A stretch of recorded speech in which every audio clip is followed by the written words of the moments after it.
let me make sure that you understand I'm not here representing the NRA. I'm not even a member. Okay?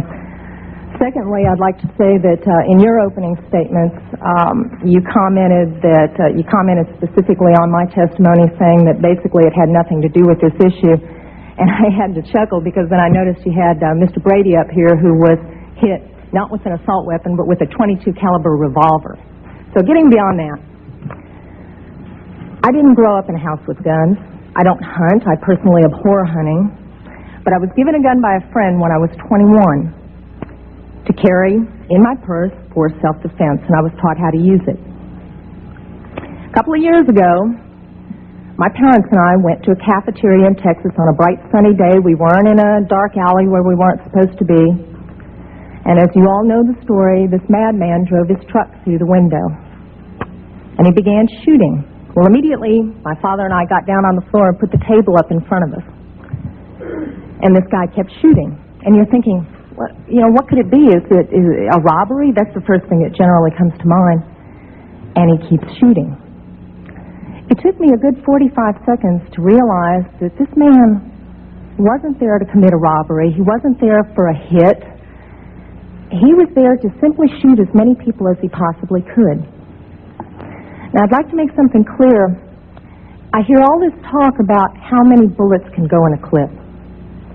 I've been there. I can tell you it doesn't matter. It takes 1 second to switch out a clip. You can have 1 bullet or 100 bullets. It doesn't matter, guys. I've been there. He goes, dump, dump, just like that. That's not enough time to rush a man, I promise you. When I finally realized what was occurring, I thought, I got him. And I reached for my purse. He was maybe 12 feet away. Is it possible my gun could have jammed? Sure. Is it possible I could have missed? Sure. But I can tell you I've hit much smaller targets at much greater distances. But then I realized that a couple of months earlier I had made the stupidest decision of my life. I took my gun out of my purse and left it in my car. Because as you well know, in the state of Texas, it's sometimes a felony offense to carry a gun in your purse. I can tell you that I'm not mad at the guy that did this. As he continued, it was obvious that he was a madman. My father, at that point, said, I've got to do something. I've got to do something. He's going to kill everybody in here, and he rushed the man. No way.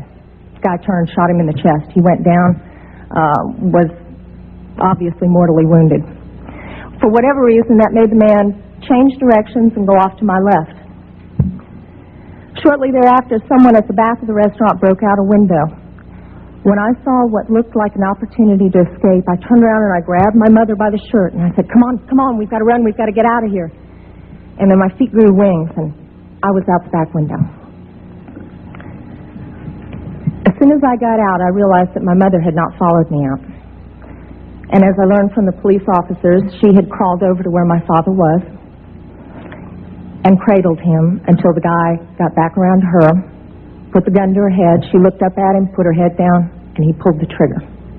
My parents had just had their 47th wedding anniversary. She wasn't going anywhere. As I mentioned, I'm not really mad at the guy that did this. And I'm certainly not mad at the guns that did this. They didn't walk in there by themselves and pull their own triggers.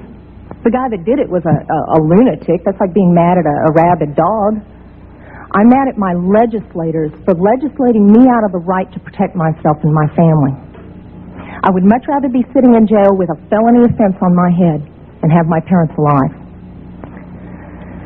As far as these so-called assault weapons, you say that they don't have any defense use. You tell that to the guy that I saw on a videotape of the LA riots, standing up on his rooftop, protecting his property and his life from an entire mob with one of these so-called assault weapons. Tell me that he didn't have a legitimate self-defense use. Just one final statement.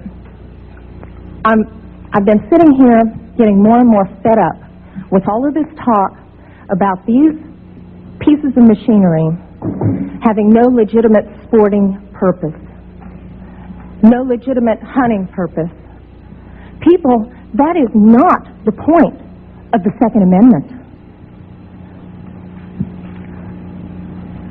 The Second Amendment is not about duck hunting. And I know I'm not going to make very many friends saying this, but it's about our rights, all of our rights, to be able to protect ourselves from all of you guys up there.